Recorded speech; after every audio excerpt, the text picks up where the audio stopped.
Assalamualaikum warahmatullahi wabarakatuh. Perkenalkan nama saya Disa Aulia dengan NPM 22.304, dosen pembimbing Ibu Sintia Rasmi SHMH. Di sini saya mengambil judul alasan penghapus tindak pidana.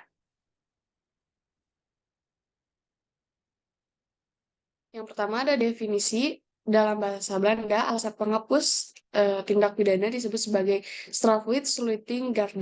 Alasan penghapus tindak pidana ialah alasan-alasan yang menyebabkan seseorang tidak dapat dipidana atau dijatuhi hukuman.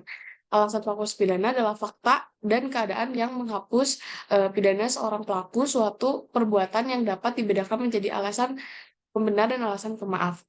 Menurut Utrecht Recht yang menyatakan bahwa karena sifat yang umum dari undang-undang pidana ada kemungkinan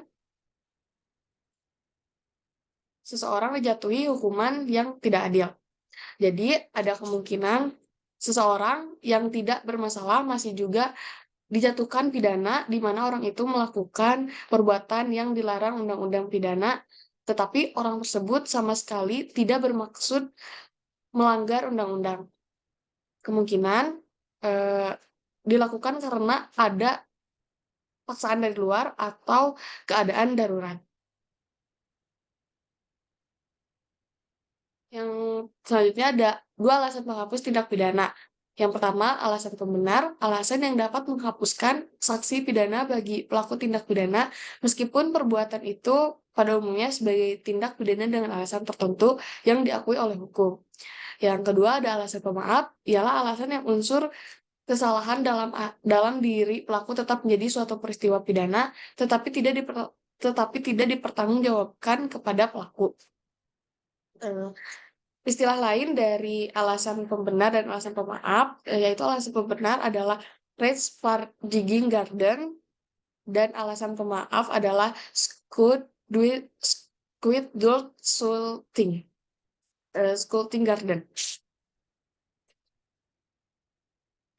Yang selanjutnya ada dasar hukum. Dasar hukum alasan pembenar yaitu terdapat pada pasal 31, pasal 32, pasal 33, pasal 34, pasal 35, dan 38 sampai 39 KUHP baru.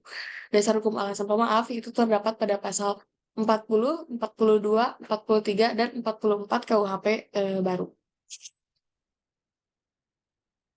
Di sini ada perbedaan isi dasar hukum KUHP nasional dan KUHP WVS.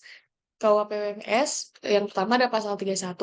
Setiap orang yang melakukan perbuatan yang dilarang tindak pidana jika perbuatan tersebut dilakukan untuk melaksanakan ketentuan perundang-undangan. Yang kedua ada pasal 32, masih dengan KUHP WVS. Pasal 32 berbunyi setiap orang yang melakukan perbuatan yang dilarang tindak pidana jika perbuatan tersebut dilakukan untuk melaksanakan perintah jabatan dari pejabat yang berwenang. Yang selanjutnya, pasal 33. Setiap orang yang melakukan perbuatan yang dilarang tindak pidana jika perbuatan yang dilarang tidak dipidana jika perbuatan tersebut dilakukan karena keadaan darurat. Selanjutnya ada KUHP nasional, pasal 50. Barang siapa melakukan perbuatan untuk melaksanakan ketentuan undang-undang tidak dipidana. Biasanya ada pasal 51 ayat 1. Barang siapa melakukan perbuatan untuk melaksanakan perintah jabatan yang diberikan oleh penguasa yang berwenang tindak tidak dipidana. Selanjutnya itu contoh kasus pidana. Contoh kasusnya saya saya mengambil contoh kasus dalam Mahkamah Agung Republik Indonesia, yaitu kejadian di tanggal 16 Desember 1976. Dalam kasus ini, seorang pegawai kehutanan yang berdasarkan kewenangan yang ada padanya telah menggunakan dana reboisasi atau penghijauan kembali, antara lain untuk pembangunan rumah pegawai. Mahkamah Agung menyatakan terdakwa tidak dapat dipidana karena perbuatan terdakwa bersifat adekuatif sosial atau secara sosial seimbang, sehingga sehingga lebih menguntungkan dibandingkan kerugian yang timbul yang bertentangan dengan undang-undang Mahkamah Agung berpendapat bahwa dalam kasus pegawai kehutanan yang menggunakan dana reboisasi ini, ditemukan sifat tidak ditemukan sifat melawan hukum, yang berarti dalam arti material.